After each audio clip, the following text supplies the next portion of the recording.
André Lopes, que é médico da maternidade, eu sou médico da maternidade Inês, e Marcela do Espírito Santo, né, foi vice-presidente da Sociedade Brasileira de Medicina de Comunidade.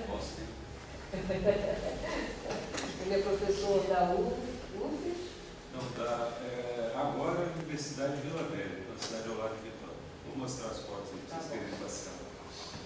O André é carioca, mas tinha se perdido lá pelo sul. Agora, graças a Deus, ele foi na programação da Pedro II, lá da área programática do Rio de Janeiro. Estava na secretaria também, e eu estou lá na UERJ. Então, a gente vai começar com o Marcelo. Bom, vamos lá, então. Ele me apresentou. Atualmente eu sou vice da Capixaba, né? Da Associação Capixaba. Eu também conheci André no tempo lá de Blumenau, né? Teve um período aí que conviveu, passando 7 anos em Blumenau, e agora já de volta lá para as minhas origens, né? Já tem uns 9 anos que eu retornei para o Espírito Santo. Eu estou também na gestão, né? Na Secretaria Estadual de Saúde e no Núcleo de Desenvolvimento de Recursos Humanos também, e continuo na docência, né? Mas eu ainda me considero um médico que dá aula, tá? Apesar de ter feito mestrado em educação, eu humildemente me considero médico da aula, não me considero assim como professor, a minha formação não é de professor. Então, pode deixar que eu faço. Vamos tentar falar um pouco aqui, lembrando assim, não tem nenhum conflito de interesse declarado, não sei a imensa paixão por ser médico de família, né? É o único conflito de interesse mesmo que eu tenho, mas acho importante falar que a gente continua assim, não tendo nenhum patrocínio, não falando em nome de ninguém, assim, principalmente laboratórios, farmacêuticos, etc. Né? Acho que toda vez que eu faço a apresentação, me sinto na obrigação de falar isso. Né? Bom, essa frase, eu acho que é do Gustavo Bussi, mas ele é meio falastrão, não sei se é dele mesmo não, tá? Então ele diz o seguinte: na educação de adultos deveríamos combinar com os adultos a se comportarem como adultos. Nem sempre isso é possível. Bom, eu fiz uma apresentação, mais ou menos, eu gosto muito desse negócio das 10 coisas, 10 mais e tal, né? De fazer lista, e eu brinco muito com isso. Então eu fiz uma, mais em termos de frases, assim, que a gente ouve ao longo desses, eu tenho 25 anos de profissão e pelo menos 15, assim, como professor, basicamente interação comunitária. Em grande parte disso no internato de medicina e mais recentemente como a gente chama de PSEC, né, que é um programa de interação, serviço e ensino comunidade. Desde o primeiro período a gente trabalha com alunos nessa comunidade, nessa cidade de Vila Velha, né, que é a maior do Espírito Santo. Então, assim, são algumas frases que eu ouvi ao longo desses 10 anos, talvez são clássicas para mim, né, mas talvez vocês nunca tenham ouvido, né, enquanto docentes ou trabalhando em unidades docentes e assistenciais, né, com as várias denominações que elas se propõem. Então, assim, estudante de medicina com filho, você fala em lazer, né? O que foi essa frase aqui? Aconteceu o seguinte: a gente trabalha tem trabalhado com portfólio, que para mim é uma ferramenta muito poderosa, né? Só que a gente fica muito ligado na questão do eletrônico, né? Da informática, e esquece que é uma ferramenta de autorreflexão. Então, esse foi um caso de uma estudante que ela ficou grávida no primeiro período, né, e teve que abandonar o curso, trancar o curso. E a frase é de um professor, e ele acha que o estudante está lá só para estudar mesmo, né, não tem lazer, não pode ter família, não pode acontecer outras coisas como um ser humano, como outro qualquer. Parece que o estudante e o médico são seres humanos de outra esfera, né? Então, eles ficaram muito indignados quando no portfólio, fazendo autorreflexão, a gente discutindo sobre o processo do aluno, né, se inserindo na comunidade, como que ele se via, colocar uma questão assim: qual é o teu lazer? Né? E não, o aluno de medicina não tem lazer, né? Ele tem que só estudar. Então, assim, foi uma frase que me marcou. Depois a gente volta para discutir um pouco dela. Manda isso para o pessoal da saúde coletiva, outra frase clássica, assim. Geralmente quando tem ação global, essas coisas, manda lá para o pessoal da saúde coletiva, né? Como se os únicos médicos que pudessem fazer alguma coisa pela comunidade fosse a gente, né? Claro que a gente tem uma exceção, está no próprio nome, né, no DNA da especialidade, mas é muito comum na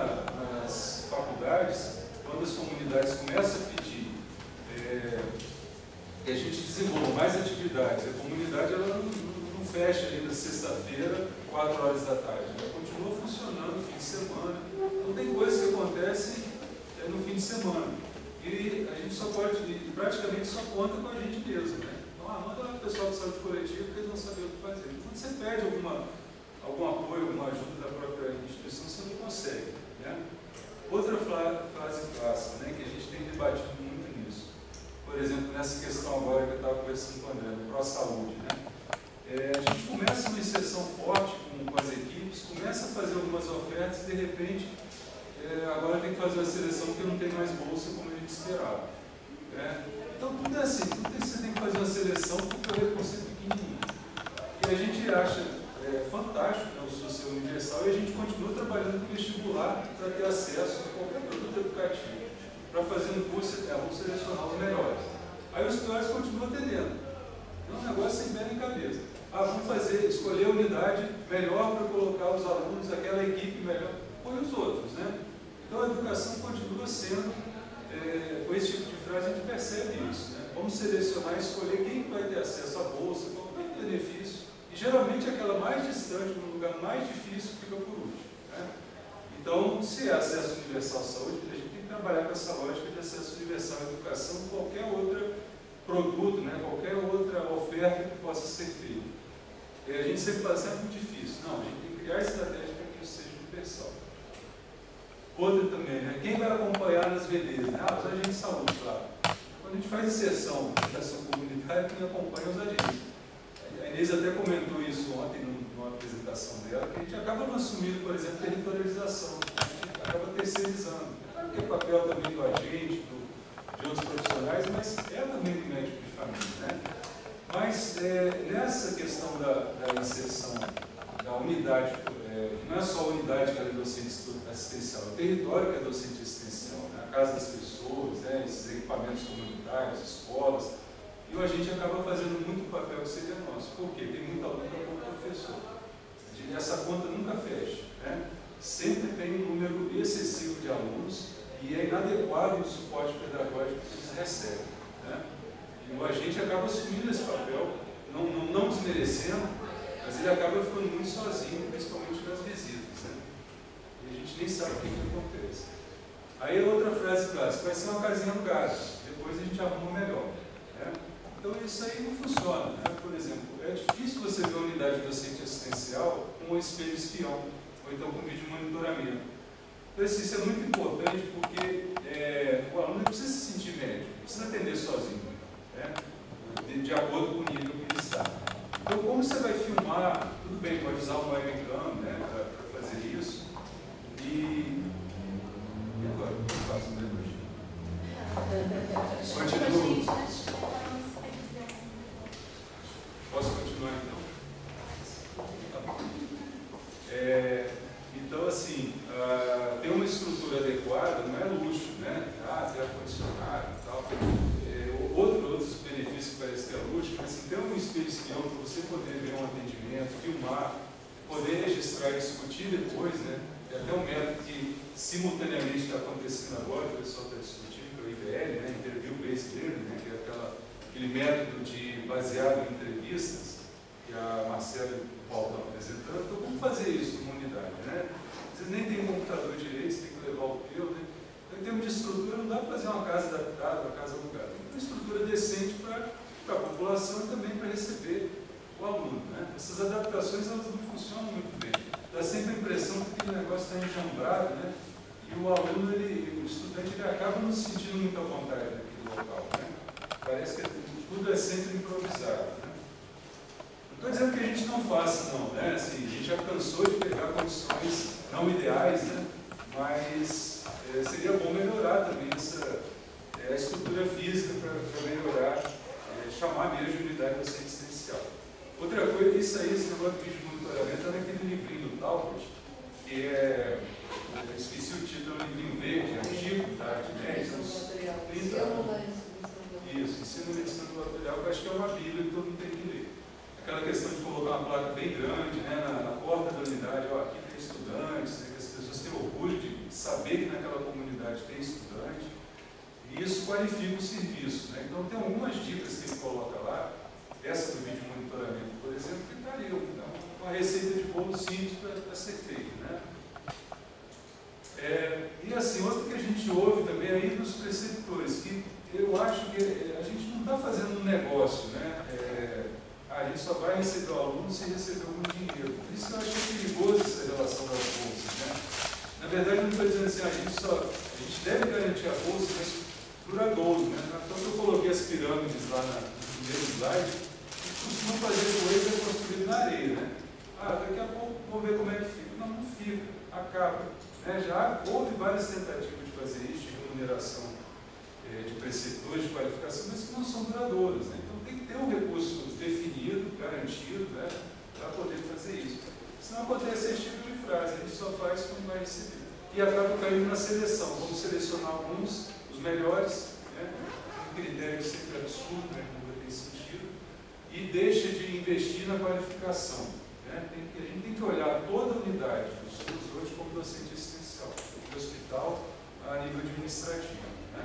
E todas as pessoas que ganham trabalho como potenciais preceptores. Né? Bom, os estudantes estão insatisfeitos. Isso a gente ouve de vários pontos, né? Principalmente das famílias. E talvez a nossa realidade é muito comum a família entrar em contato com a gente perguntando por que meu filho está indo no posto de saúde, para o hospital, etc. Né? Então, essa frase também é clássica. Mas, assim, uma das coisas que eu li recentemente numa revisão que eu fiz, que um dos grandes pontos de satisfação do estudante de medicina, pelo menos, que o Leonardo falou aqui também hoje de manhã, Leonardo e Nilson, sobre medicina rural, em inserção precoce, não mais em área urbana, mas em área rural. A China, por exemplo, faz uma coisa radical. Quando tem algum terremoto, alguma catástrofe, pega o estudante de medicina no primeiro período e manda para lá, para conviver com os médicos lá nas desgraças, lá para poder também sentir como é que é a realidade da profissão. Eu acho isso um exagero, tá? Não concordo com isso, não. O Eduardo Marcotes fala assim, se é para colocar aluno inserido em comunidade, né, para ver desgraça, tem uma coisa errada com o seu projeto político-pedagógico. Bota ele no pronto-socorro ali que tem desgraça demais. Então, assim, se é para isso, é para sofrer, para aprender, tem alguma coisa errada nesse plano. Mas, de qualquer forma, em outros países tem mostrado que a inserção precoce em comunidades rurais, o aluno tem um desempenho melhor ao longo do curso. E voltando à questão da satisfação, né? Quanto conhecimento nas tetas de vaga, né? É o seguinte, o gênero, isso está no final do livro do McQueen, no finalzinho tem um capítulo de pesquisa em atenção primária, pesquisa do médico de família. Ele dá dois exemplos, do gênero, e do James Mackenzie.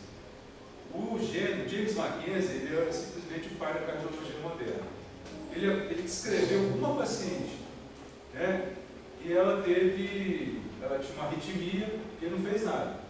Ele foi descrevendo tudo que ia acontecendo com ela, cuidado longitudinal, ao longo da vida dela, até ela morrer. Tudo que aconteceu, do ponto de vista daquela arritmia, até insuficiência cardíaca, até falecer, serviu de base para toda a cardiologia moderna. E ele era um médico rural. O gênero é o exemplo mais dramático ainda, porque ele ficou mais famoso porque inoculou o próprio filho com a varíola. Então todo mundo achava ele assim, um cara cruel, né? Pô, a varíola enfiando filho, assim, né? Na verdade, ele era um médico rural que estava ali observando os ordenadores de vaca, que tinham ferida na mão, e aqueles que ordenhavam vaca com a varíola bovina ficavam imunes. Era um médico rural. Como é que o sujeito ia ver que tinha conhecimento na teta de vaca se ele não fosse um médico rural, né? Se ele estivesse vendo ali. Então, o McQueen ele coloca isso. A pesquisa, ela está nessa capacidade de observação. Ela não está distante do nosso dia a dia. Isso tem que ser revalorizado pela sociedade. Então, é o último capítulo que às vezes a gente escapa, mas vale a pena ler nesse livrinho do McQueen, né? E aí vem essa frase, vamos fazer uma pesquisa, como o senhor cuida desse negócio de comunidade, né? Tipo, nas entrelinhas está assim, ó, tem um bando de gente doente lá, eu vou fazer minha pesquisa lá. E nós temos como princípio proteger aquelas famílias que a gente cuida, aquelas pessoas, a gente tem que se proteger, tem que impedir mesmo de fazer esse tipo de coisa, né? Então eu vi com a proposta dessa, eu acho que é indecente. Eu acho que assim, nós temos esse papel também de proteção. Nós não somos super-heróis não, mas temos esse princípio, né? Então é importante que a gente proteja as pessoas desse tipo de invasão. Bom, e por fim, que eu acho que é o mais importante, depois a gente conversa com a comunidade. Vamos implantar, mas a gente precisa implantar logo, né? Pegar a unidade alugada, colocar os alunos lá, depois a gente conversa com a comunidade. E é o primeiro, né? É o que a são os primeiros princípios que a gente já fere logo nesse tipo de inserção. Então é uma frase, essa é clássica mesmo, né, que a gente tem também que ter um cuidado imenso com ela. Bom, vou tentar acelerar aqui. Gestão do conhecimento, EPS, então. Algumas evidências da minha percepção. Estudantes têm passagem efêmera, levam mais do que deixam. Né? Nós investimos muito tempo e energia em questões disciplinares, isso é clássico na educação do Brasil. A gente perde muito tempo colocando regras, não pode chegar atrasado aqui na jaleia, vai levar falta, tá? Isso aí é uma perda de tempo absurda, a gente tinha que superar isso aí. Em qualquer nível de educação é colocado como um problema sério no Brasil, né? A gente tem que superar isso. Nós gastamos muito tempo e energia convencendo todos a estudar, não é só o aluno não, o professor também, o preceptor, né? Olha, tem que estudar, não é estudante, não precisa ficar convencendo isso. Investimos tempo e energia convencendo gestores, gerentes e dirigentes de instituições de ensino, somos pessoas distintas. A minha avó usava essa palavra, assim, né, que ela é francesa, e nós temos que provar que nossas famílias são tão honestas quanto as deles, né? O tempo inteiro você tem que provar que é honesto. Eu acho que faz muito bom. Distinto, né? Pessoa distinta. Vai dormir na minha casa porque é distinto. Não vai deixar nada na cama assim, né, que contagioso. Investimos pouco tempo e energia no envolvimento, né? Essa palavrinha tem um peso assim, das pessoas, famílias e comunidades. De novo, fica por último. Bom, então, assim, duas questões de aprendizado. Assim, como potencializar o que o estudante deixa. Assim, não estou dizendo que não deixa nada, alguma coisa ele deixa. Como potencializar isso, né? Essa energia, essa força que ele traz. Né? Como investir melhor no tempo e energia que temos. Como ampliar tempo e energia na interação real com as comunidades. E como eu não poderia deixar de fazer mais uma lista de 10 aqui para acabar. 10 previsões para os próximos 10 anos, em torno do que deve gravitar o ensino na PES. Né? Os médicos de família e comunidade ainda não serão aceitos pelos médicos do hospital, isso vai acontecer em 2070, não é uma previsão minha, não tem comigo, está no livro, lá eu provo, quem quiser ver. O médico europeu, o nosso papel é acelerar esse tempo, né, para ficar mais curto. Tem que ficar quase no hospital. Não, vai ser.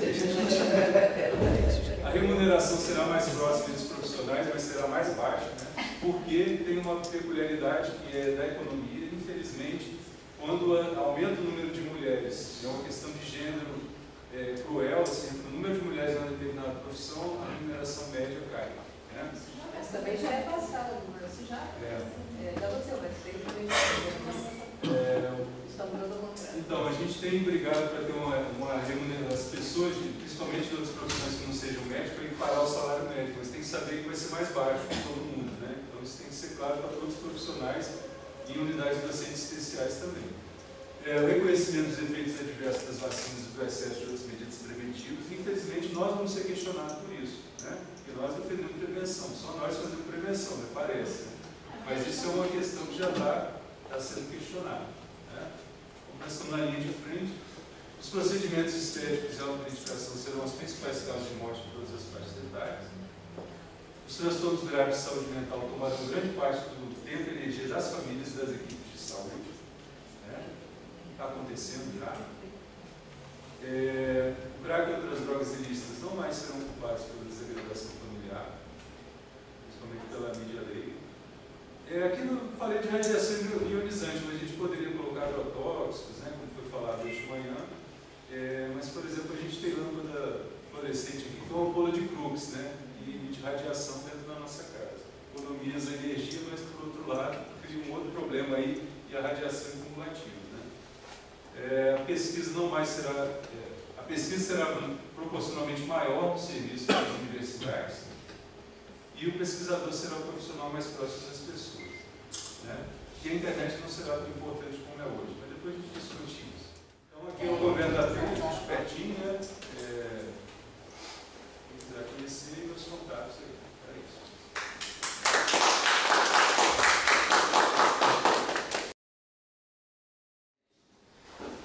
Boa tarde a todos. Agradecer Marcelo pela oportunidade de estar participando. Meu nome é André Lopes, eu sou médico de família e comunidade e atualmente sou coordenador de um distrito sanitário no Rio, da P2.2, que compreende ali Praça da Bandeira, Maracanã, Tijuca, Alto Boa Vista,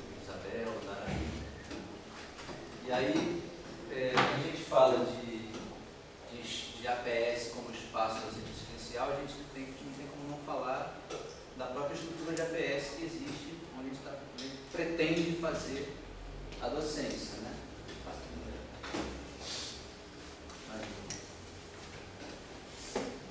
E aí, vou falar um pouco das estratégias no Rio de Janeiro que a gente usou para consolidar a atenção primária à saúde.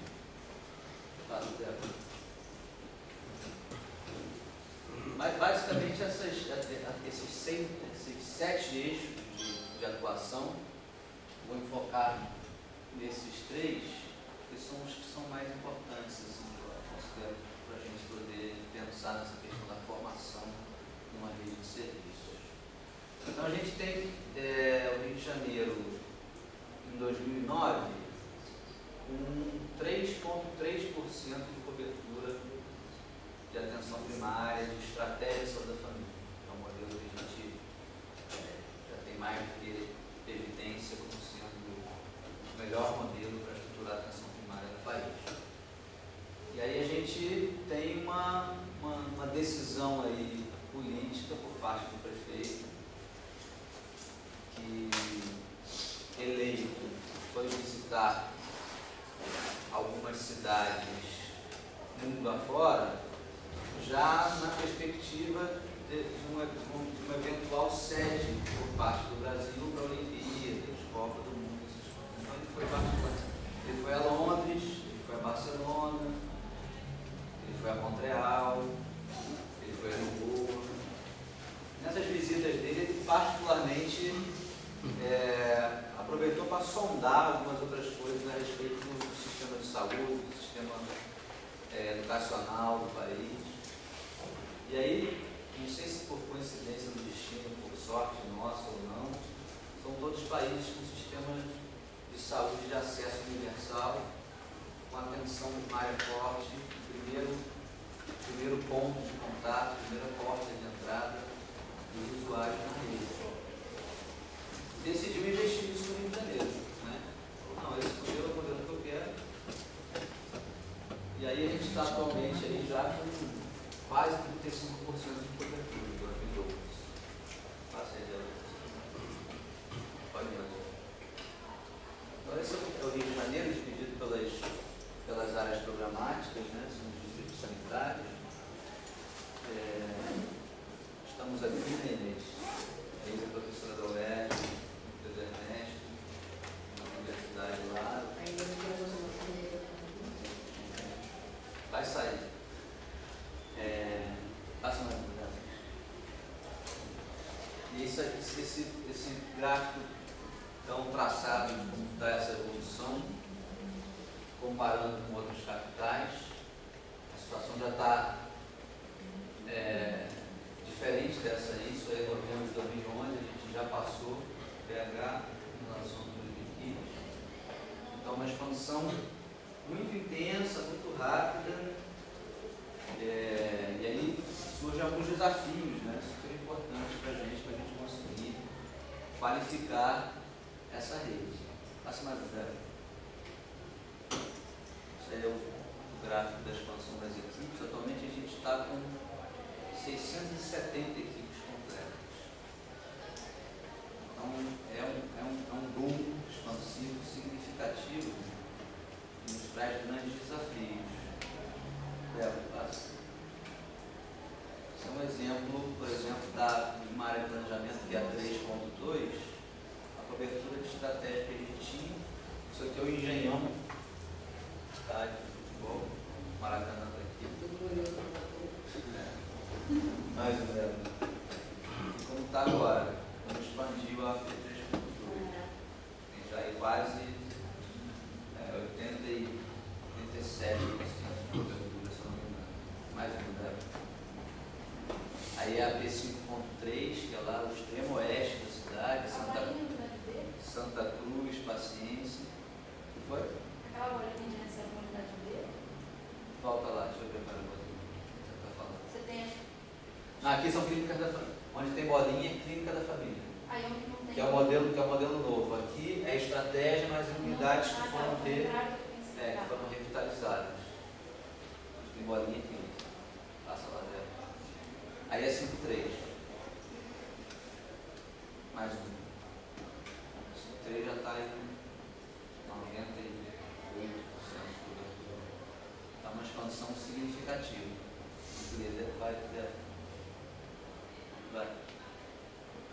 E aí, assim, dentre aqueles eixos, aqueles vetores estratégicos para a consolidação, eu falei da expansão, estou falando agora da qualificação de serviços. A gente lançou a carteira de serviços para a atenção primária, que eu acho que é um instrumento bem interessante, porque ele é um grande norte, assim, um grande cardápio, que a gente tem aí de melhores práticas, de melhores evidências para estruturar esse serviço. E não só do ponto de vista administrativo e logístico, na organização do processo de trabalho, mas também em relação à questão da clínica, propriamente dita, né? A gente no Rio de Janeiro, quando chegou nesse momento, assim, desses 3,5% de cobertura, a gente tinha uma estrutura de atenção primária tradicional, com ações super verticais e programáticas, mais ou menos. E aí a gente, através da carteira, a gente quis induzir muitas ações que ampliassem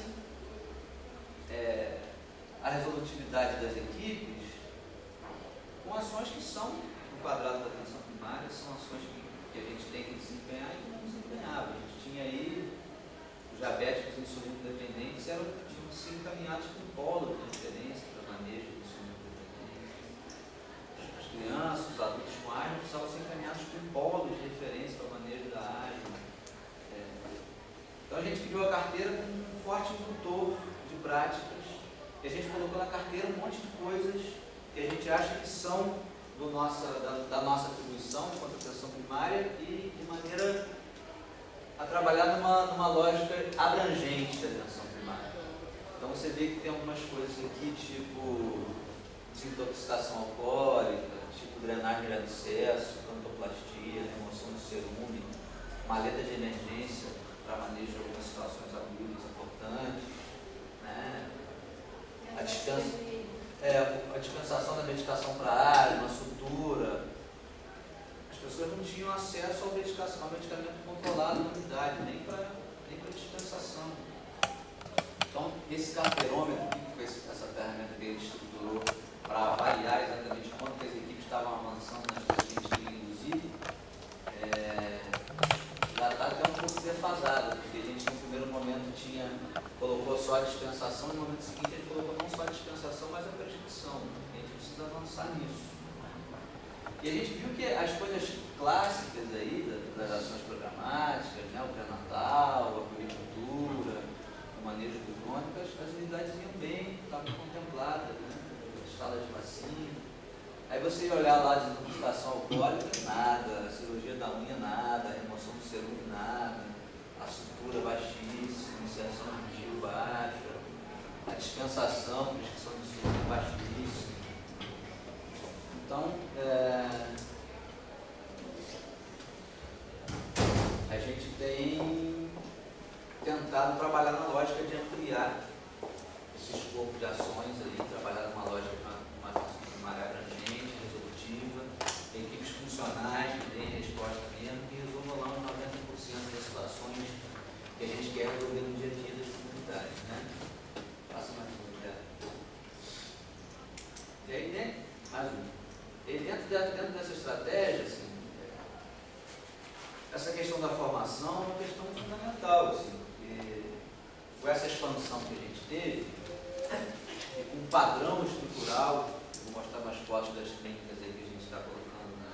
São verdadeiras Ferraris. Eu vim do sul de Florianópolis visitar, no primeiro momento aí vim visitar no iníciozinho de 2010, em 2011, fui visitar a inauguração de uma clínica, fiquei assustado. Eu vi na clínica e falei, meu Deus do céu, isso é um resgate, aqui é o lugar que eu quero ficar, que eu quero trabalhar, porque é uma estrutura muito potente, um ambiente muito bom. E aí a gente tem que ter bons pilotos aí para pilotar essas Ferraris, né? A gente tem, nessas 670 equipes, a gente não tem nem 10% desses profissionais realmente capacitados, enfermeiros de família e comunidade, médicos de família e comunidade. Então a gente tem feito um esforço enorme para ampliar essa capacidade instalada de especialista, né? Esse gráfico é um gráfico que eu faço só para dar uma provocada em relação à questão de onde é que as pessoas estão se formando, apesar de ser uma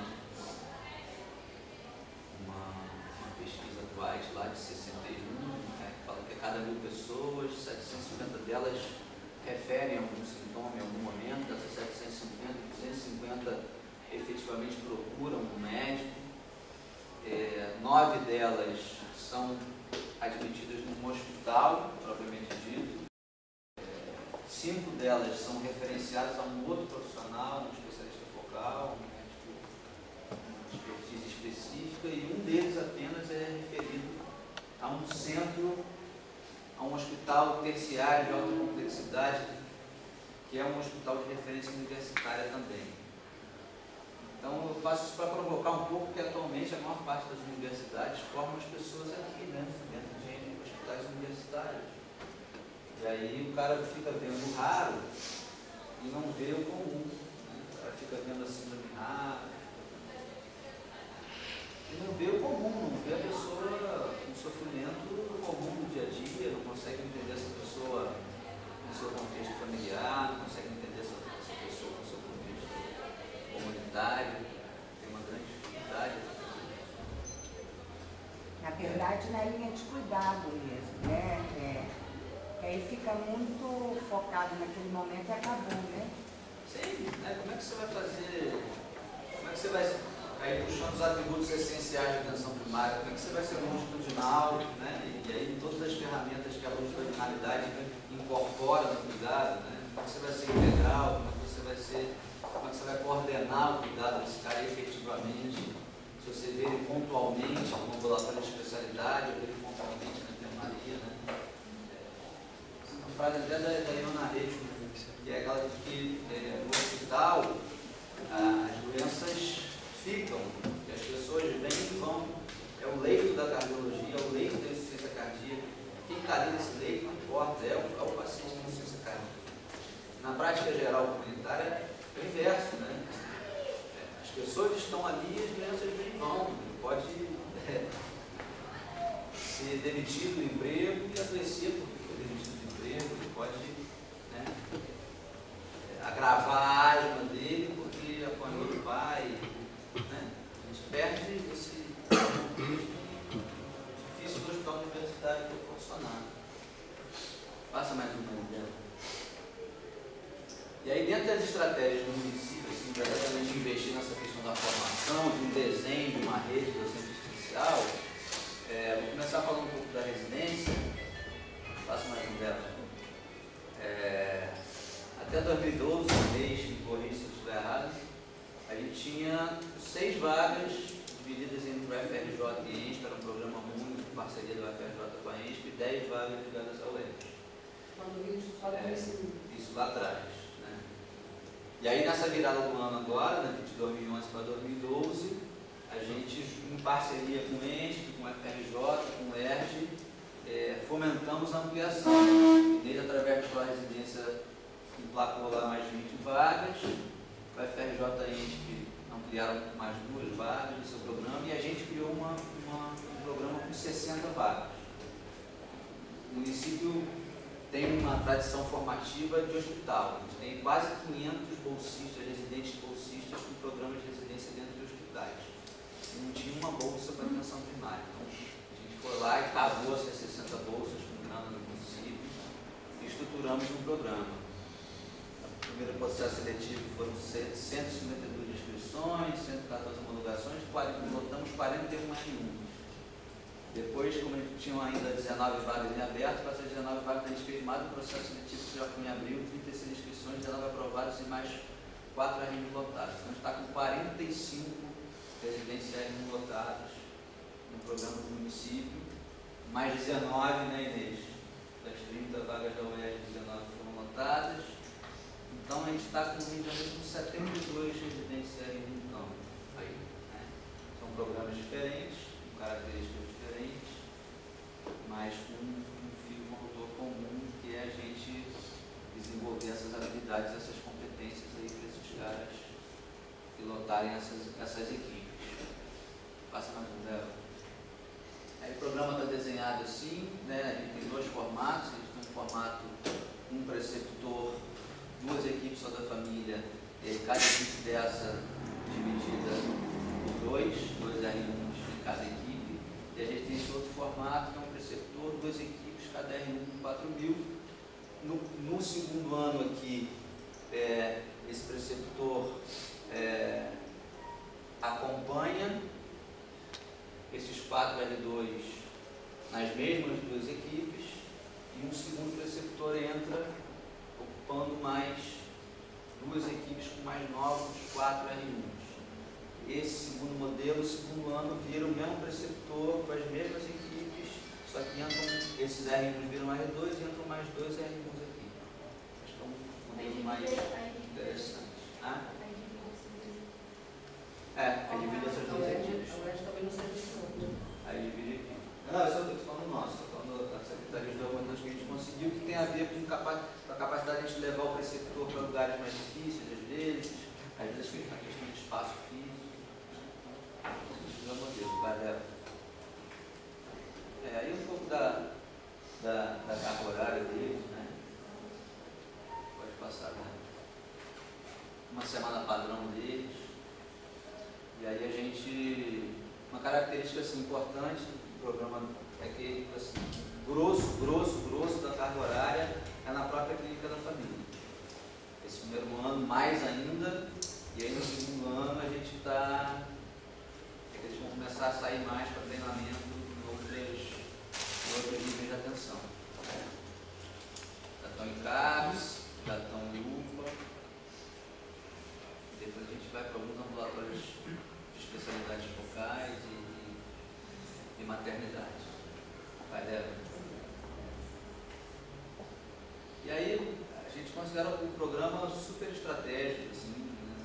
A gente ofereceu o ACLS para todos eles, fizemos uma boa compra de livros, aparelhamos as unidades com um kit de livros que a gente considera referenciais teóricos conceituais importantes para a especialidade. A Radiotix, que está presente inclusive aqui registrando o nosso painel, mas que é uma estrutura, uma tecnologia plus aí, que permite educação à distância, permite videoconferência. Então, a atividade teórica toda a gente está fazendo no OTIX, que a gente consegue fazer uma roda aqui, discutir um tema aqui, e os residentes lá no outro OTIX, que é outro polo, está lá assistindo a discussão, participando, interagindo. Questão de deslocamento, né? E aí agora a última novidade é uma aquisição que a gente vai fazer importante para trabalhar realmente na questão da ampliação do cenário de atuação da atenção primária. Algumas coisas a gente está colocando meio que testando para avaliar custo-benefício, então tem aí algumas coisas, tem uma lista enorme, kit flow, aí, oxímetro de dedo, monitor fetal cardiotopógrafo, manoscópio descartável, Doppler vascular portátil, eletrocautério. Muitos procedimentos que a gente acha que dá para a gente fazer, teoptômetro, para a gente realmente trabalhar de maneira funcional, de maneira resolutiva, né? Passa a ideia. Esse é o logo aí do programa.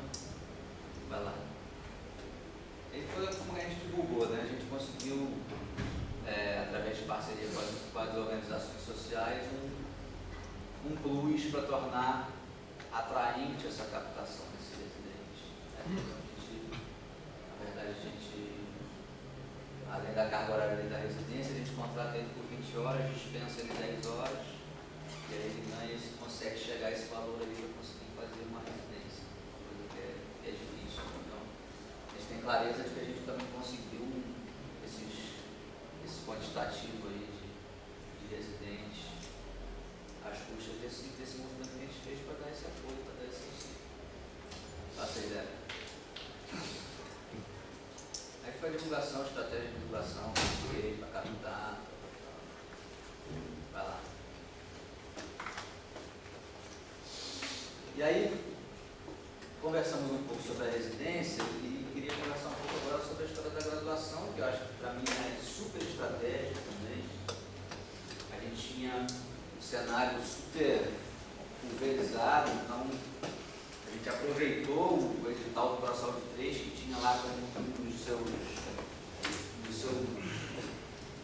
nortes a tentativa da gente pensar distritos sanitários, escola, como a gente tentou acompanhar um pouco os blocos dos campos, das universidades, a rede de serviços que a gente tem e as instituições de ensino, né, envolvidas.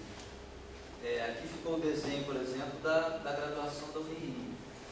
A Unirio, se eu não me engano, entrou com 4 unidades acadêmicas, no ProSaúde 3. O ProSaúde 3, de certa forma, ajudou a dar uma alavancada e a fomentar isso. E aí a gente está aí com as unidades que estão recebendo acadêmicos de medicina, internato e inserção precoce, em algumas disciplinas pontuais, de medicina, enfermagem, nutrição e falta um. Fisioterapia.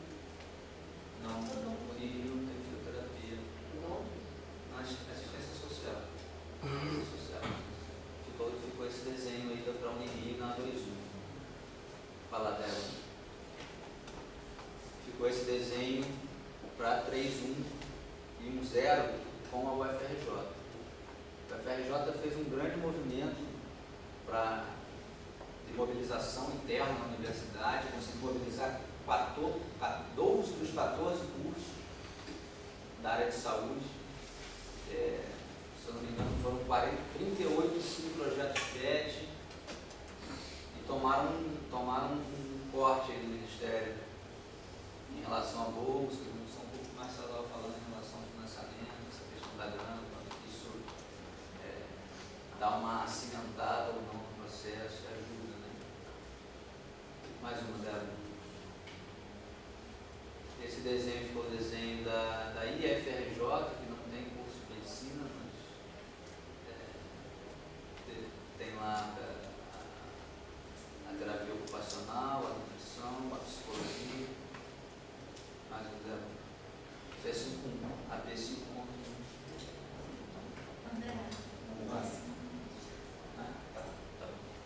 E aí a nossa AP lá, 2.2, com as suas subdivisões de bairros. A gente tem na AP 2.2 2 unidades de residência acontecendo. Uma em Vila Isabel, que é o CMS Maria Augusta Estrela, o Daniel lá, uma residente, a outra residente existiu no iníciozinho, e no Alto da Boa Vista com a Mariana, com mais 2 residentes. Tem uma perspectiva de inserção já no internato, agora lá, né? A gente está se aproximando cada vez mais, tem conversas marcadas aí com Regina, com vocês, para a gente tentar ir ampliando os cenários aí na AP. Passa mais um dela. Então, só para a Saúde 3, somando o total, dá isso aí, ó. 4.259 alunos na rede, 342 profissionais dos próprios serviços, desempenhando preceptoria, 57 projetos de pesquisa desenvolvidos nas unidades. Aí, o ProSaúde 3 teve essa coisa da construção a 4 mãos, secretaria e instituição de ensino superior. Então, quando a gente elencou lá, não foi aquela coisa do professor da disciplina tal, do pesquisador tal, que vem só querendo usar a rede para fazer a pesquisinha dele. A gente, na verdade, levantou as necessidades dos serviços. Como tinham várias linhas de pesquisa para, por exemplo, avaliar novas tecnologias, a gente conseguiu amarrar, por exemplo, a avaliação da carteira de serviços, a avaliação dos indicadores de desempenho, dos contratos de gestão, por exemplo, das organizações sociais, alguns temas macro do município importantes, como tuberculose, como sífilis congênita, mortalidade materna e infantil. Então, de certa forma, todos esses projetos são projetos bem pertinentes. PCA-TU, são coisas que estão bem ligadas às necessidades do serviço e as contrapartidas das universidades têm muito a ver também com essas linhas. Então, além de a gente estar estruturando formações para habilitar pedagogicamente esses preceptores, habilitá-los de metodologias científicas específicas para pesquisa básica, existe esse foco importante nas áreas que são áreas estratégicas, importantes e relevantes, tecnologicamente possível. Né? Passa lá, Débora. E além das graduações pró-saúde 3, a gente pode falar um pouco aí das universidades privadas. A gente tem Estácio, que tem o PSF lá, que é um cenário apertado para eles, mas é um cenário importante ali.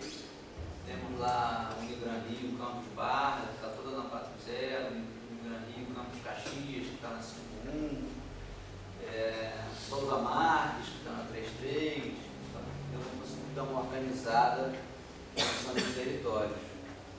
E aí, isso foi um outro movimento que eu fiz quando eu cheguei na secretaria também, que foi assim, lá tem um processo seletivo clássico na secretaria, que é uns acadêmicos bolsistas, né, na SUSEM, que só tinham cenário de estágio de emergência, CTI.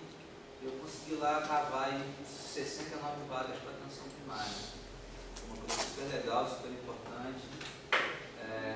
Cássia não chegou até acadêmico, não teve acadêmico com você, mas na unidade lá do Guilherme, né? E aí selecionei a dedo bons médicos de família que poderiam organizar experiências interessantes. Isso está dando um impacto enorme. Os acadêmicos adoram, os trabalhos de conclusão de estágios melhores sempre são da atenção primária, super legal. Eles estão distribuídos aí, cidade fora. Diversas clínicas da família, desde Guaratiba, ali tem, lá na Tijuca, com o Daniel, tem, Manguinhos, Guaratiba, Barra, Manguinhos de novo, Souza Marques, Madureira, Catumbi, Botafogo, ali é Realengo. Então, distribuídos por aí. Mais um dela. Eu vou mostrar umas fotos da clínica, porque é esse espaço que eu acho que tem uma potência enorme, e é o que a gente tem feito.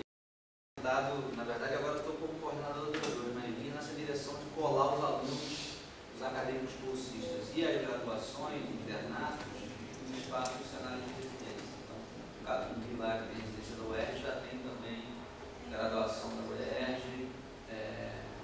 Lá na Tijuca, lá no Vila Isabel, com o Daniel Puig, o outro cenário tem acadêmico bolsista, provavelmente tem também, Mariana vai começar a receber interno. Então, aquela coisa daquela riqueza ambiental que a residência traz para o serviço, que é super importante para a graduação também. Passa aí, Débora. Agora são só fotos das clínicas, só para vocês conhecerem elas, para quem não conhece. É um mapa de entrada, com já referência das equipes. Vai lá. Passa o terra. Essa é a sala dos agentes comunitários, um desenho de discussão, são 6 equipes, cada equipe tem um terminalzinho ali, onde os agentes estão ali inserindo os dados que eles trazem no campo do controle eletrônico. Vai lá dentro. Uma sala temática aí, de geração da criança. Apesar das salas temáticas, os consultórios na verdade são todos reversíveis, eles podem ser usados para, apesar de ser uma maquinha de criança. Vai lá. Só a sala decorativa, bolacha ali. Todas as clínicas da família têm ultrassom, raio-x, né? Isso dá uma ampliada na capacidade resolutiva das equipes de maneira significativa. A gente ainda não tem. Eu pelo menos queria querer batucar nesse ultrassom aí. A gente tem um radiologista, um contrato de prestação de serviço, a gente tem um radiologista que está na unidade 3 vezes por semana, 4, 2, e ele que faz os exames. Mas certamente tem alguns lugares que já tem gente batucando, né, não, Cássia? Não, fica trancado. Lá O radiologista não pode ficar trancado. Eu pelo menos ia querer roubar essa chave e começar a brincar com você, né? Talvez por isso que Algumas coisas. Mas aquela lista de coisas que eu falei para vocês que a gente está comprando para a residência agora, ali tem bastante coisa que vai dar uma. Tem eletrocautéria, tem cardio-top. Vai lá. Isso aí é a sala de observação, que é um espaço interessante também para a gente atender situações agudas, para fazer uma hidratação venosa, fazer uma intervenção do agudo mais pontual, manejo de situações de dengue, suspeita de dengue, manejo de hemograma, colemograma, vai, volta. Isso aí, gente. Obrigado.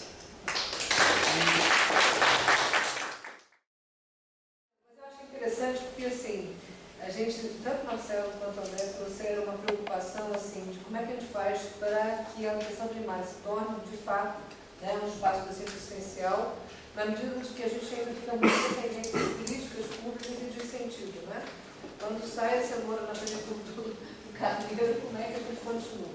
Então, talvez eu traga algumas reflexões, assim, que eu acho que são, acho que obrigações de todos nós, né? De que a gente tem que, talvez, pensar para que a gente não fique tão dependente só das políticas públicas, né? Até cobrar das políticas públicas. Então, talvez eu passe algumas transparências para não me cansar, alguma coisa que já tenha sido falada, mas, Mirella, você vai continuar me respondendo, então passei para mim. Uma reflexão interessante, que a gente não está falando de ensino de atenção primária, a gente começa a falar de uma coisa que a gente não costuma pensar, que é a integração ensino-serviço. Por quê? Porque a grande parte dos hospitais universitários, na realidade, são hospitais universitários, onde a gente aprende medicina, é o hospital universitário. Então, é muito mais a integração, a associação da assistência a um elemento da estrutura física que já é de ensino, certo? Quando a gente coloca atenção primária à saúde, já começa a complicar, porque no Brasil não existe, a princípio, né, unidade de ensino de atenção primária à saúde, não existia. E esse é o primeiro desafio, né?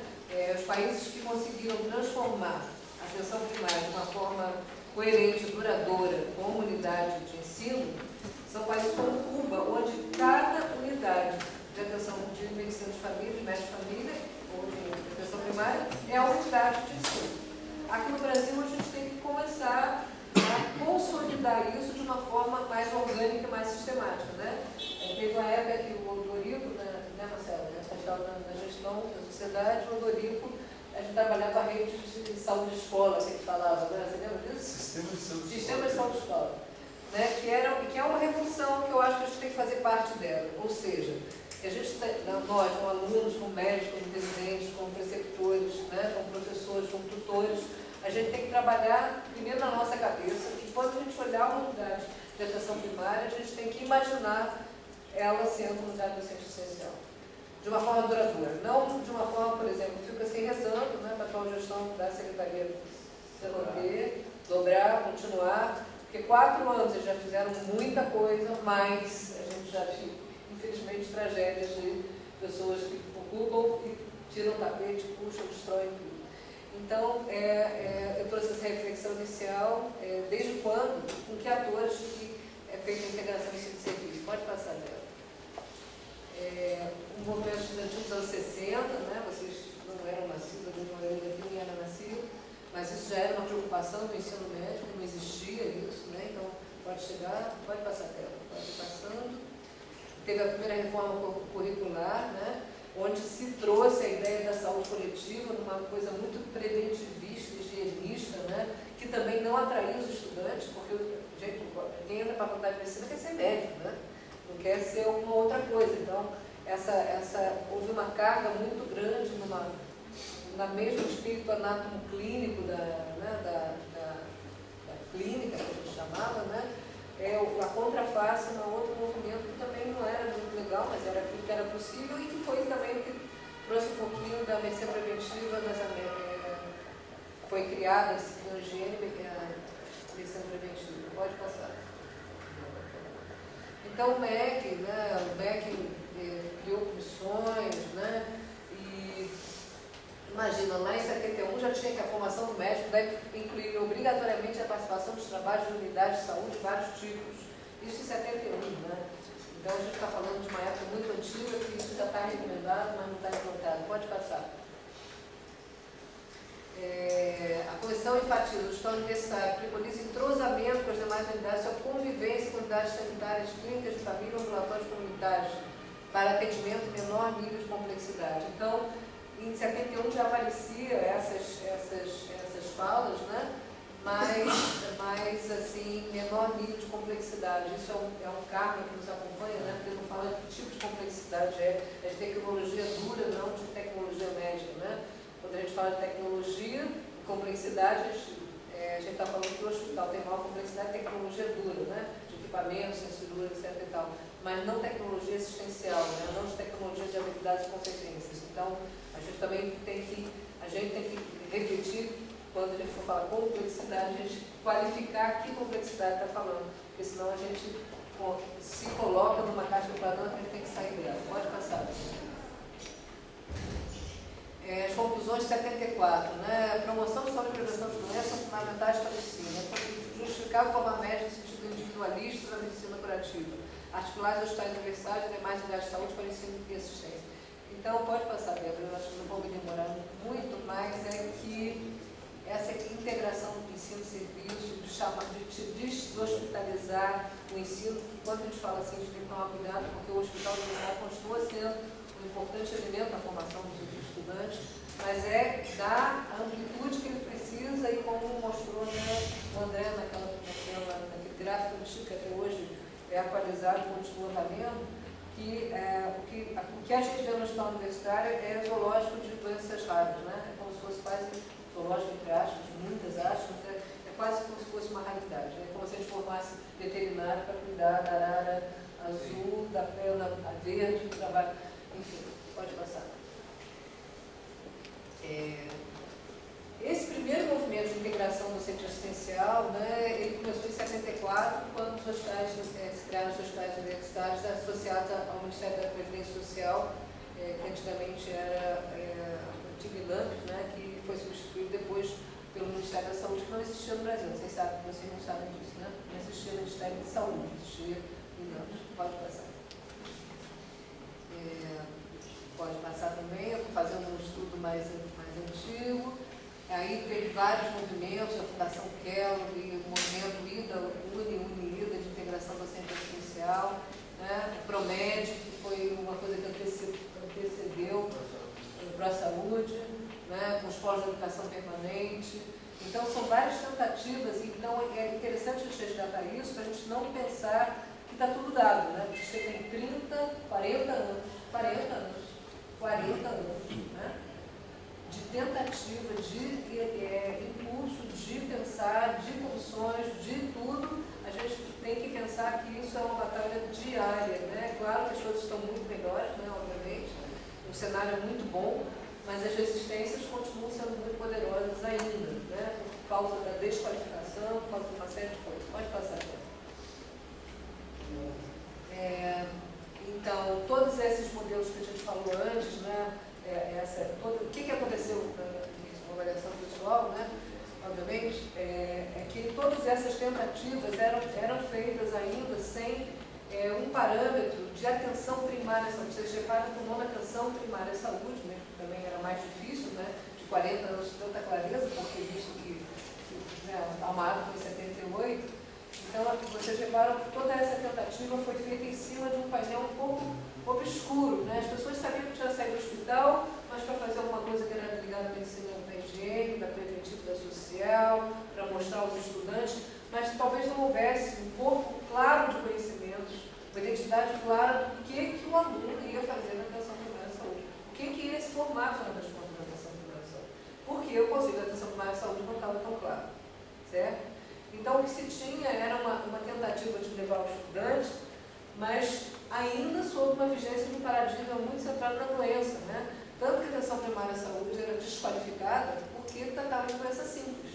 E para tratar de doença simples, diarreia, né, barriga, gripe, resfriado, para vacinar, era o postinho do mediquinho, né, que não fazia nadinha direitinho, porque quando a pessoa precisava de alguma coisa, o médico não tinha que procurar um hospital, né? Para encontrar alguém que cuidasse da sua doença.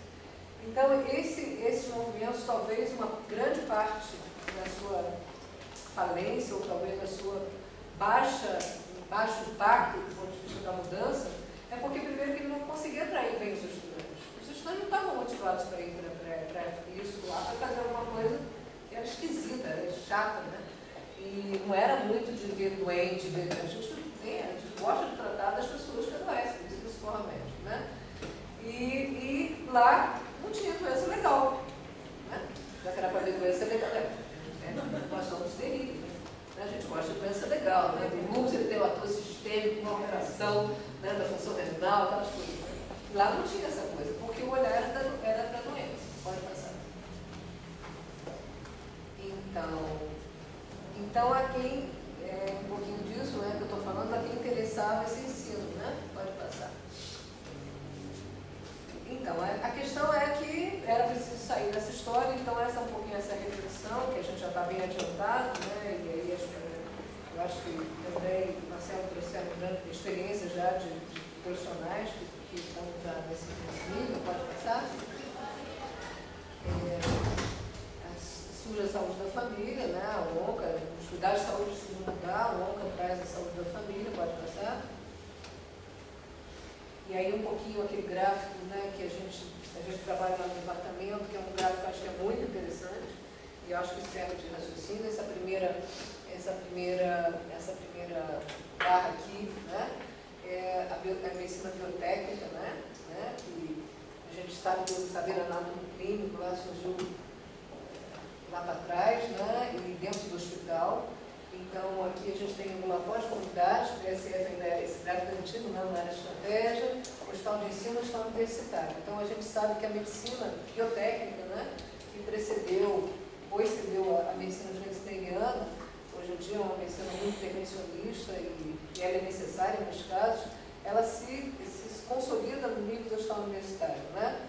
Apesar das necessidades de saúde da população estarem aqui, né, na atenção primária à saúde, né, nos ambulatórios, no ambiente extra-hospitalar.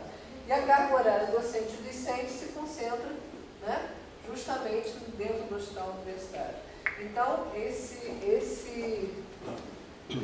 essa parte aqui do gráfico demonstra por que os sistemas de saúde do mundo faliram, por que houve aquele movimento todo da atenção primária à saúde, que resultou lá na conferência de Omaha, Saúde para Todos no ano 2000, e um pouquinho essa reflexão da integração ensino-pesquisa. Como é que então a gente tira, porque aqui está absolutamente integrado, aqui a gente não precisa quase mudar nada, já é dado, a gente não precisa ficar explicando para o aluno o que ele vai fazer no hospital universitário. Ele nem sabe direito o que vai fazer lá dentro, mas a gente já está incorporado, está na veia, né? A gente já não pensa mais. A questão é como é que a gente pensa a integração aqui, dado que a história, né, da medicina nesse tempo aí que ela se tornou científica, é essa aqui, não aquela orientação. Ricardo fala essa frase que eu acho muito interessante, né? Carbonato, professor, diz assim: é evidente que o ensino médico não pode ficar aprisionado no interior dos hospitais universitários, mas basta pular o muro dos hospitais para resolver o problema da educação médica. É uma questão que remete assim, vem cá, mas ele vai fazer lá o quê? Se a gente não tiver uma coisa muito legal para o aluno, para o residente fazer, não vai, pode passar. Então, isso aí é uma coisa que para a gente acho que fica meio óbvio, né? Mas, enfim, sair daquele modelo de ensino, aprendizagem prática para um modelo onde o processo seja focado mais, binômetro, a saúde e conhecimento seja mais um processo, né? Que em vez da tecnologia industrial a gente possa desenvolver a tecnologia do cuidado, e os pontos de atenção sejam integral, interdisciplinar, o foco seja pessoa, família, comunidade, né? Em vez de um fator etiológico, né? A gente ainda carrega esse negócio quando ele ficou doente, porque ele ficou doente por causa de uma interação não com a gente. Então, transformar, né, a atenção, o ensino da atenção primária, né, transformar as unidades em unidades docentes assistenciais implica em que esses elementos, assim, eu avalio, né, que esses elementos aqui estejam adequadamente preparados para que sejam ensinados e trocados e aprendidos, né? Então, isso não é fácil, complexo, isso é sofisticado, né? Pode passar. Acho que pode passar aí, Débora, por favor. Pode passar. Acho que isso aí a gente vai estar repetindo, não precisa. A questão aí que bate, né? Eu já ouvi, sou mais velha, né? Então a gente ouviu já mais coisas que a maioria de vocês. Uma das coisas que eu ouvi, assim, que era meio terrível, né? Era assim, que a gente tem que mostrar para o aluno a realidade de saúde da população. Isso significava carregar o aluno para um lugar que ele ia uma vez e não queria voltar nunca mais. O aluno tem que ver a realidade de saúde da população. Leva ele para o lixo, né? Não, é sério, eu ouvi isso assim. Para você aprender a fazer cirurgia cardíaca, você tem que estar no hospital universitário lindo, preparado Imagina você tem onde não tem respirador, onde não, né? Onde não tem nada. Isso é impossível. Para o aluno, para a atenção primária, tem que pegar. Era uma coisa assim, sufocante. Eu falava, gente, eu não quero trabalhar, eu não quero ver essa realidade. Primeiro, o que tem que acontecer é que não tem que ter aquela porcaria para a população. Isso não é digno. Né? Isso não, e o aluno não tem que aprender aquilo, não. Quem tem que aprender aquilo são os gestores, ter vergonha na cara para mudar aquela realidade. Né? Tem que levar o gestor para ser atendido naquele lugar. Né? Não, quem pega o dinheiro do nosso bolso e leva para lá. O aluno tem que aprender a atenção primária em um lugar digno, decente, bom. Né? Porque ele tem que aprender a lugar. A realidade ele tem que mudar, não o aluno que tem que aprender a realidade. Isso não quer dizer descompromisso social, obviamente. Né? Estou falando uma bobagem dessa, né? Mas é só para tirar esse mote. Então, tudo que é ruim da atenção primária, doencinha, probleminha, um ruinzinho, um pobinho. Então, assim, é uma coisa de desprestígio, né? Que fica, né, martelando a nossa cabeça. Como é que a gente vai se livrar daquela peste? Então, e a gente ainda é engrandecido com esses programas do Ministério, né? São muito interessantes, né?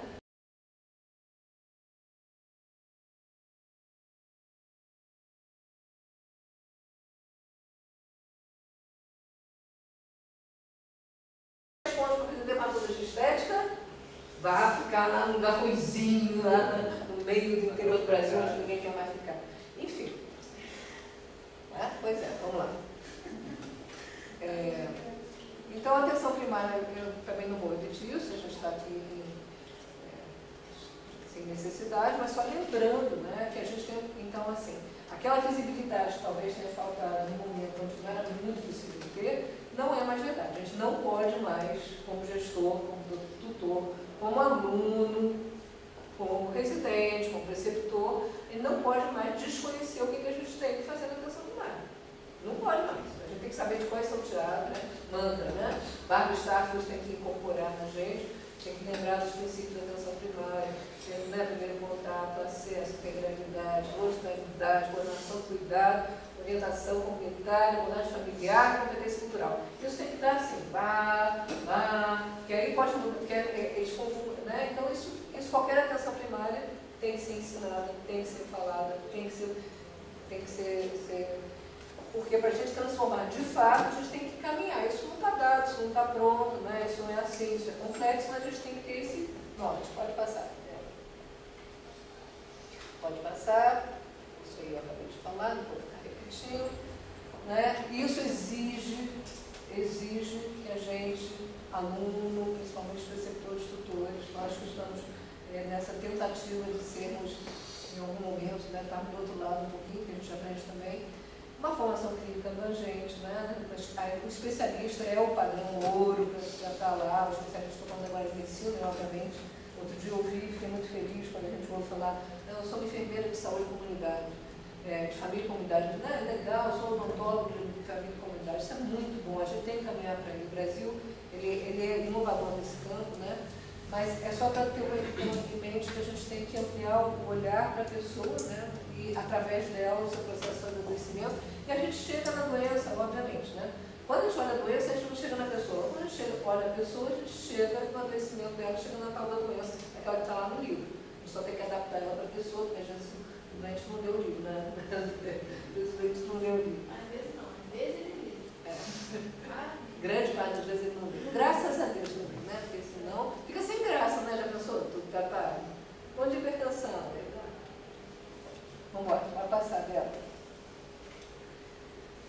O paradigma biopsicossocial, eu não canso de insistir nessa tecla, porque a pior coisa que a gente pode fazer na atenção primária é ser flexibeliano, cartesiano, que a gente vai se esborrachar na água. É melhor não ter, eu acho, que a atenção primária. A gente vai se esborrachar, porque a gente vê, né?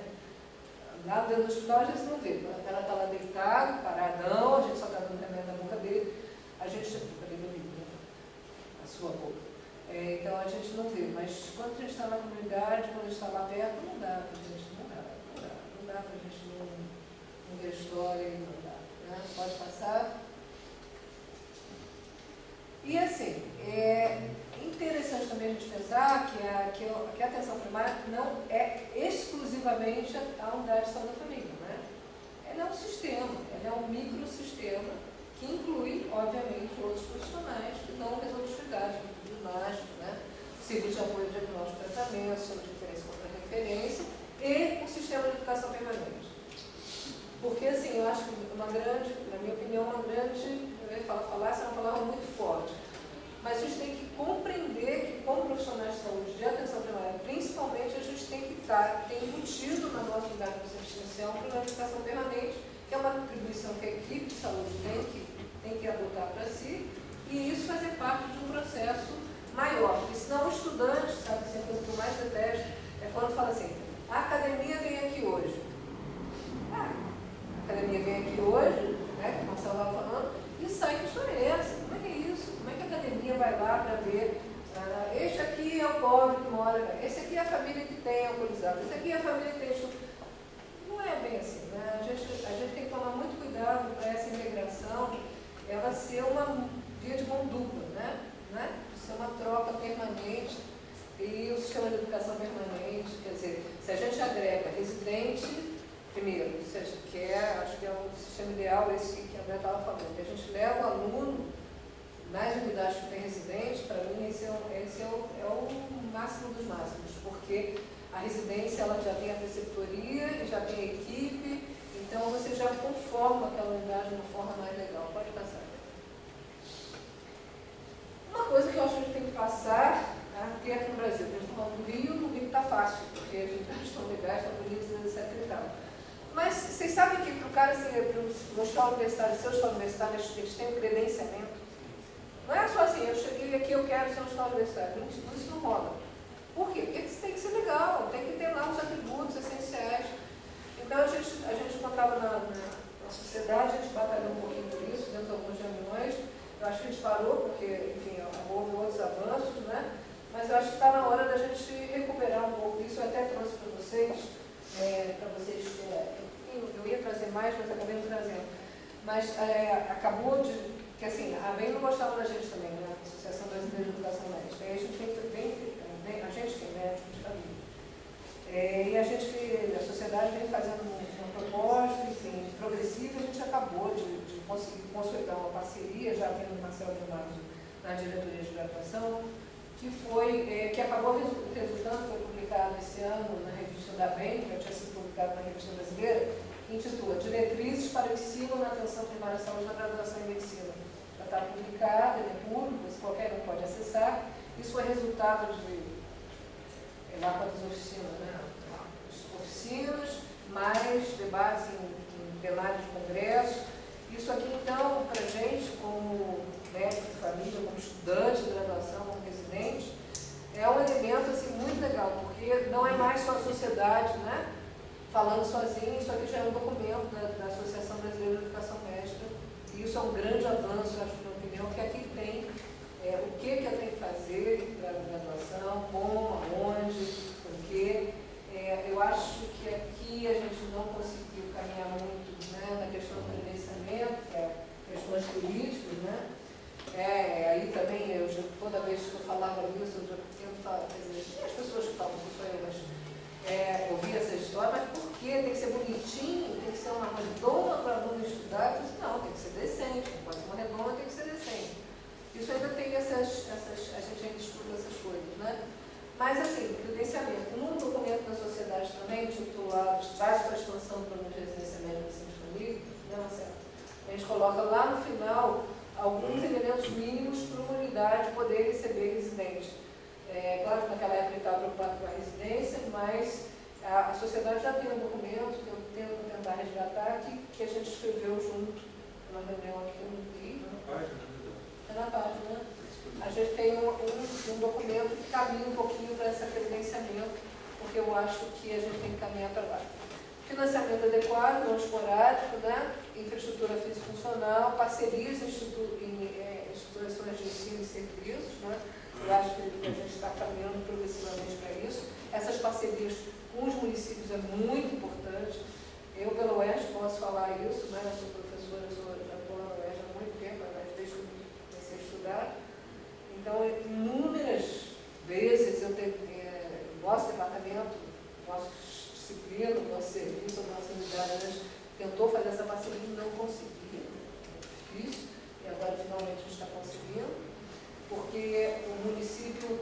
se a gente também começa a cobrar que o município, né? O município é quem tem que fazer a atenção primária, não o Ministério aí serve como indutor. É uma forma da gente capilarizar, valorizar, e a participação social, que o Marcelo chamou, é muito importante, que está aqui no movimento social. Né?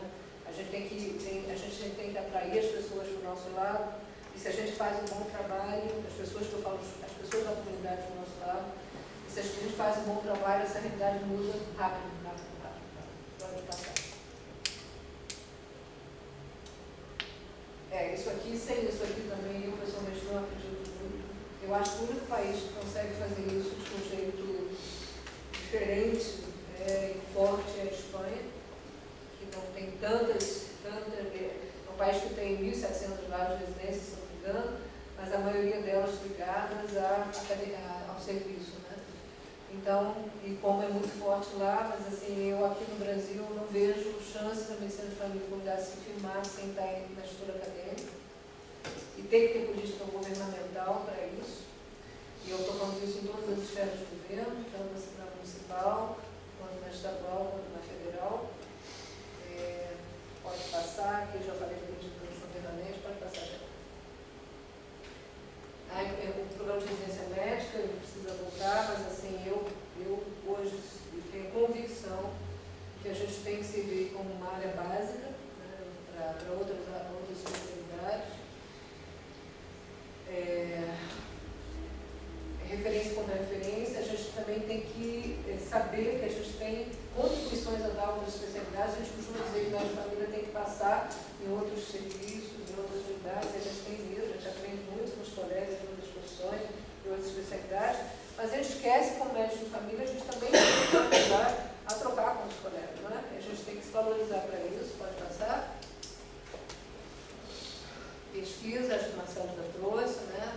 A gente tem que, o Marcelo falou uma coisa fundamental, que a gente precisa acreditar nisso, a gente tem que se aperfeiçoar um pouquinho mais na metodologia, porque as pesquisas, a maioria das pesquisas de saúde que existem no mundo inteiro, não foram feitas em cenário de atenção primária. Isso é muito grave, gente, porque a gente passa a fazer coisas que não são adequadas para o cenário de atenção primária. Pode passar. Educação à distância, que aqui é implantar, imagina, graças a Deus a gente já avançou, eu acho que é consolidar e usufruir melhor, né? Porque a atenção primária é capilar, os hospitais são unidades verticais, né, centrais, onde você sobe de 10 andares e encontra o cardiologista, o neurologista, todo mundo ali, né? As unidades de atenção primária têm que ser pulverizadas, né, periféricas. Então, como é que você facilita a educação se você não facilitar o acesso à educação e até a medicina?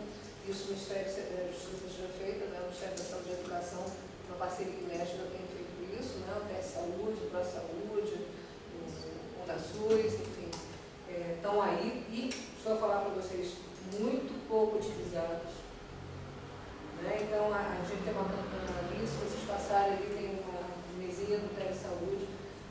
Vale a pena vocês irem lá. A gente está com uma proposta de, na graduação da medicina da UERJ, a gente abrir espaço, na residência, a gente está abrindo espaço para usar o TS Saúde e o UNASUS também. Produção científica, políticas governamentais, porque sim, isso não nasce ao acaso. Eu estou me lembrando aqui, na década de 70, o governo americano, para vocês terem uma ideia, eles investiram muito dinheiro na faculdade de medicina para criar departamento. Não se pode abrir uma faculdade de medicina hoje nos Estados Unidos sem departamento de medicina de família. Isso foi feito com dinheiro público, com dinheiro.